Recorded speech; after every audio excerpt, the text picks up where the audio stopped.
So మనం లెక్క పెట్టుకుంటే ఒక వ్యక్తిలో బీ పాజిటివ్. అంటే ఏ ప్రాబ్లం వచ్చినా వస్తాయి. మనిషికి ప్రాబ్లమ్స్ రాకపోతే ఇంకెవరికి వస్తాయి? మనకే కదా వచ్చేది. ఇవాళ కాకపోతే రేపు ఒక ప్రాబ్లం వస్తుంది. ఇప్పుడు నేను బయటికి వెళ్తా, ఆటో దొరకదు, అది నా ప్రాబ్లమా? వెంటనే దొరకకపోవచ్చు. క్యాబ్ బుక్ చేసుకోవాలి, వర్షం పడింది అనుకోండి, అవి బుక్ అవ్వవు. ఇప్పుడు బుక్ అయింది వెంటనే ఇప్పుడు మళ్ళీ బుక్ అవ్వవు, అది ప్రాబ్లమే.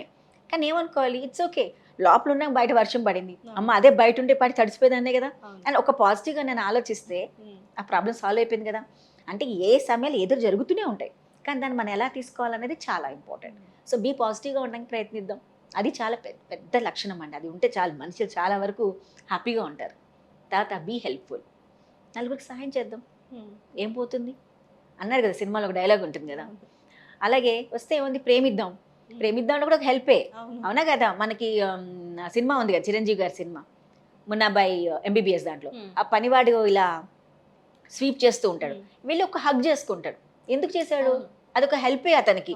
అంటే నువ్వు ఇంతవరకు పొద్దు నుంచి ఇంతమందికి వచ్చిన పోయే వాళ్ళు తుడుస్తున్నావు, నువ్వు నేనేం చేయగలుగుతా, నీకు ఎలాగో ఇచ్చేంత నా దగ్గర లేదు, ఒక్కటే ఇవ్వగలుగుతా, గ్రాటిట్యూడ్ అదే హగ్ అన్నాడు. So be helpful. అతను చేసే పనికి అతనే చేయగలే పని మనం చేద్దాం, అదొక మంచి క్వాలిటీ మనకి. అంటే సహాయం చేయడం అనేది చాలా ఇంపార్టెంట్. Be humble. అంటే మన హంబుల్ అనేది చాలా వరకు కష్టం అనిపిస్తుంది. ఎందుకంటే ఒక వ్యక్తి ఇప్పుడున్న సిచ్యువేషన్ మళ్ళీ మారినప్పుడల్లా ఏమవుతుందంటే నిజంగా ప్రతిదానికి మనం రియాక్ట్ అయిపోతూ ఉంటాం, అవునా కదా. ఇంట్లో ఏ సిచ్యువేషన్ జరిగినా ఇక్కడ బాగానే అనిపిస్తుంది ఒక్కొక్కసారి, కానీ ఒక్కొక్కసారి ఆ సిచ్యువేషన్ నేను తీసుకోలేకపోతూ ఉంటాను. అలాంటప్పుడు నేను ఉండాలి, ఇట్స్ ఓకే, ఇంకేం చేయగలుగుతాను నేను, ఇక్కడ నేను ఏం చేస్తే ఇంకెలా మారిపోవచ్చు. So take the situation as humble way, మామూలుగా తీసుకోండి. దాన్ని ఎలాంటి సొల్యూషన్ మైండ్లో ఒకసారి ఆలోచించి దాని తగ్గట్టుగా మనం వర్క్ చేసామనుకోండి, అలా మనం లైఫ్ని కొంచెం మెల్లమెల్లగా మార్చుకోవచ్చు మనం. అలాగే మనం ఇంకోటి పెద్ద క్వాలిటీ అండి, బీ గ్రేట్ఫుల్, బీ గ్రాటిట్యూడ్ ఇవ్వండి.